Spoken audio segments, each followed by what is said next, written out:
Hi guys, कैसे हो आप लोग। मेरा नाम है प्रशांत जैन और दोस्तों एक बहुत ही अमेजिंग ट्रिग्नोमेट्रिक आइडेंटिटी आप लोगों के सामने है, साइन ए प्लस बी। ऐसी चार आइडेंटिटीज होती है, sine A plus B, sign A minus B, cos A plus B, cos A minus B. क्या इन आइडेंटिटीज को हम प्रूव कर सकते हैं? आपकी मैथमेटिकल नॉलेज भी टेस्ट हो जाएगी और आपको यह भी पता चलेगा कि कितने प्रूफ आप जानते हैं। अगर ये लिमिटेड भी आप लोगों को लग रही है तो भी 90 डिग्री तक के लिए तो ये अच्छा है। मेरा पर्सनल फेवरेट मेथड है ये, बट क्योंकि ये सब चीजें 12वीं क्लास में बताई जाती है बच्चों को, तो 11वीं में समझ में नहीं आती है, जबकि ट्रिग्नोमेट्री एक 11वीं क्लास का चैप्टर है। हाय गाइस, कैसे हो आप लोग। मेरा नाम है प्रशांत जैन और दोस्तों एक बहुत ही अमेजिंग ट्रिग्नोमेट्रिक आइडेंटिटी आप लोगों के सामने है, sine A plus B is equal to sine A cos B plus cos A sign B. ऐसी चार आइडेंटिटीज होती है, sine A plus B, sign A minus B, cos A plus B, cos A minus B. क्या इन identities को हम prove कर सकते हैं? And I am pretty sure आपको कुछ ना कुछ प्रूफ इसका डेफिनेटली पता होगा और मैं आप लोगों के सामने वो सभी प्रूफ रखता हूं और आप बताइएगा कौन कौन से प्रूफ, कितने प्रूफ आप लोगों को समझ में आए। आपकी मैथमेटिकल नॉलेज भी टेस्ट हो जाएगी और आपको यह भी पता चलेगा कि कितने प्रूफ आप जानते हैं। कमेंट पे जरूर बताइएगा कितने प्रूफ आप लोगों को आते थे। तो सबसे पहला प्रूफ दोस्तों मैं वेक्टर से करूंगा। मेथड 1 लिख देते हैं इसको। यू एक वेक्टर हम लोग मानते हैं जो होगा cos A I cap plus sine A J cap. अच्छा देखो ना, मैं साइन ए को ऐसे लिख रहा हूं ना ताकि थोड़ा सा इजी रहे मेरे लिए। वी को मैं लिखूंगा cos b i cap plus sign b j cap. और एक चीज ध्यान रखना, इसमें मॉड यू और मॉड वी दोनों ही 1 है।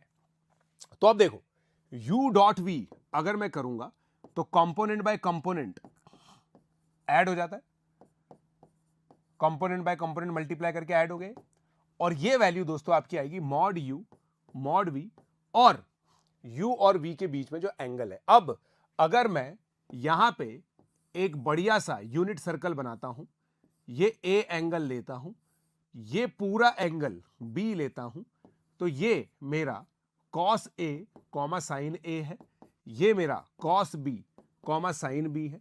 और इससे आप पता कर पाए हैं कि इन दोनों वेक्टर्स के बीच में जो एंगल है वो b माइनस ए है। तो मैं यहां पे cos of b minus a लिख देता हूं और यहां से मेरा cos b minus a prove हो गया है cos a cos b plus sine a sine b, जो कि एक बहुत ही महत्वपूर्ण आइडेंटिटी होती है। अगर अब आप लोग इसमें cos b plus a prove करना चाहते हैं तो a को रिप्लेस कर दीजिए माइनस a से, इधर आ जाएगा cos b plus a, cos a cos b।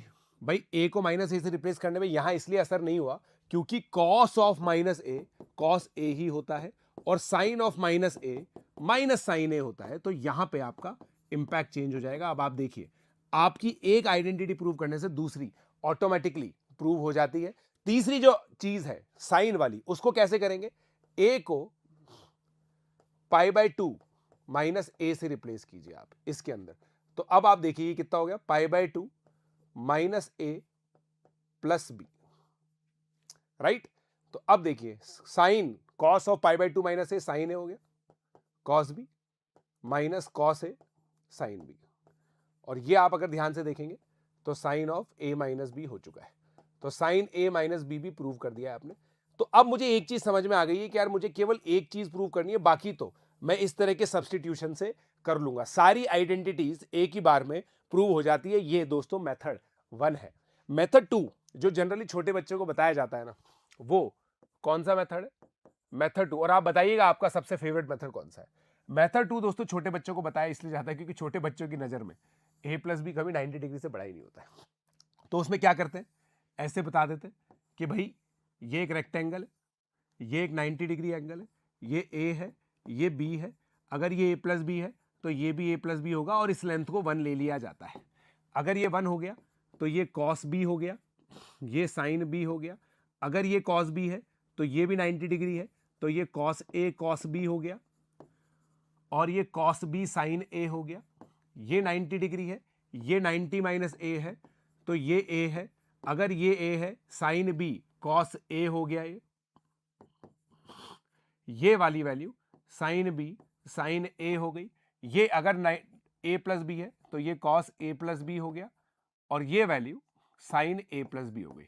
फिर क्योंकि opposite sides of triangle equal होती है तो आप लोगों का इसके अंदर आंसर आ जाएगा। अब कुछ लोग सोचते हैं कि यार ये चीज़ तो बहुत ही लिमिटेड है, बट कोई बात नहीं, अगर ये लिमिटेड भी आप लोगों को लग रही है तो भी 90 डिग्री तक के लिए तो ये अच्छा है। इसको भी एक्सटेंड किया जा सकता है। प्लस क्लास के, मेरी प्लस क्लास के अंदर मैंने बताया था कि इस लॉजिक को कैसे बाकी के एंगल्स के लिए एक्सटेंड करें, बट हम लोग अब देखते हैं मेथड नंबर 3। ये समझ में आ गया ना आप लोगों को? मेथड नंबर 2 में सामने वाली साइड इक्वल है, तो देखो sin A plus B cos A sign B plus sign B sign A cos B के बराबर हो गया है। अब हम आते हैं मेथड 3 पे। मेथड 3 जो कॉम्प्लेक्स नंबर पर बेस्ड है। कॉम्प्लेक्स नंबर में एक चीज आपको पता होनी चाहिए, ई की power i A is cos A plus i sign A. ठीक है, ई की पावर आई बी फिर सेम लॉजिक से cos B plus i sin B हो जाएगा। अब आप इन दोनों को मल्टीप्लाई करेंगे तो सेम बेस पर पावर्स जो हैं वो ऐड हो जाती है और ये आएगा आपका cos A plus b plus i sign A plus b. But ये तो इन दोनों का मल्टीप्लीकेशन भी है। अब इन दोनों का मल्टीप्लीकेशन आप करोगे ना तो देखो, पहले रियल पार्ट देखो, कॉस ए कॉस बी से मल्टीप्लाई होगा, फिर ये दोनों आपस में मल्टीप्लाई हो गया, आई स्क्वायर जो बनेगा ना वो -1 होता है, ये हो गया, plus I times cos A sign B sign A cos B, sign A cos B plus cos A sine B. अब आप देखिए, दो कॉम्प्लेक्स नंबर अगर इक्वल होते हैं तो रियल पार्ट के बराबर होता है और इमेजिनरी पार्ट के बराबर होता है। मेरा पर्सनल फेवरेट मेथड है ये, बट क्योंकि ये सब चीजें 12वीं क्लास में बताई जाती है बच्चों को, तो 11वीं में समझ में नहीं आती है, जबकि ट्रिग्नोमेट्री एक 11वीं क्लास का चैप्टर है। फोर्थ मेथड जो सबसे लास्ट मेथड है दोस्तों, वो मेथड के अंदर मैं आप लोगों को बता देता हूं, वो एनसीईआरटी में दे रखा है। एनसीईआरटी के अंदर ये मेथड है, आप बताइएगा। मेथड 4 मेरे हिसाब से सभी बच्चों को पता होता है। मेथड 4 जो होता है, मेथड 4 के अंदर क्या होता है, एक यूनिट सर्कल बनाते हैं हम लोग, इस पॉइंट को 1,0 बोलते हैं, ये एंगल ए रखते हैं और फिर नीचे लेकर के आते हैं, और क्योंकि आप क्लॉकवाइज एंगल ले रहे हो तो ये माइनस बी है, बट ये ओवरऑल ए प्लस बी है, तो ये जो कोऑर्डिनेट्स आएंगे ना, ये आएंगे cos b comma minus sine b, right. और फिर यहां से बी एंगल फिर से और लिया जाता है, तो ये ए प्लस बी हो गया, तो ये कोऑर्डिनेट होगा cos A plus B comma sign A plus B. फिर इन पॉइंट्स को मार्क किया जाता है, ये है P, ये है Q, ये है R, ये है S। R जो कोऑर्डिनेट है वो है cos A, साइन A। अब बेसिकली ये कहा जाता है कि जो RS कॉर्ड है वो बेसिकली PQ कॉर्ड के बराबर है, क्योंकि वो इक्वल एंगल सबटेंड कर रही है सेंटर पे। देखिए ये भी RS जो कॉर्ड है वो भी A plus b angle subtend कर रही है, PQ जो कॉर्ड है वो भी सेम एंगल सबटेंड कर रही है, तो इन दोनों की लेंथ बेसिकली बराबर होगी। और फिर इसको डिस्टेंस फॉर्मूले से देखा जाएगा, cos A minus cos B का square plus sin A plus sin B का square is equal to PQ chord की लेंथ कितनी आएगी, cos A plus b minus 1 का square plus sin A plus b का स्क्वायर। अब अगर इनको स्क्वायर करके ओपन कर दें तो देखो, cos square A plus sine square a, right, cos square b plus sine square b plus 2 sine a sign b minus cos a cos b, square भी कर दिया है मैंने। इधर भी देख लीजिए, कॉस ए प्लस बी का स्क्वायर प्लस साइन ए प्लस बी का स्क्वायर प्लस 1 माइनस 2 कॉस ए प्लस बी। अब आप देखिए, ये वैल्यू 1 हो गई है और ये 1 है, 1 प्लस 1 2, ये 2 से काट दिया मैंने और फिर ये 2 से 2 कैंसिल कर दिया, तो cos a प्लस बी आपका देख लीजिए, ये फॉर्मल मेथड माना जाता है विच हैज नो लिमिटेशन, और 10वीं क्लास के बच्चे को भी समझ में आ जाता है।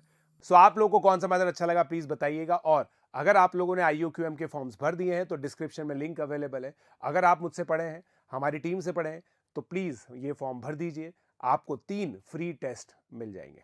Let's crack it.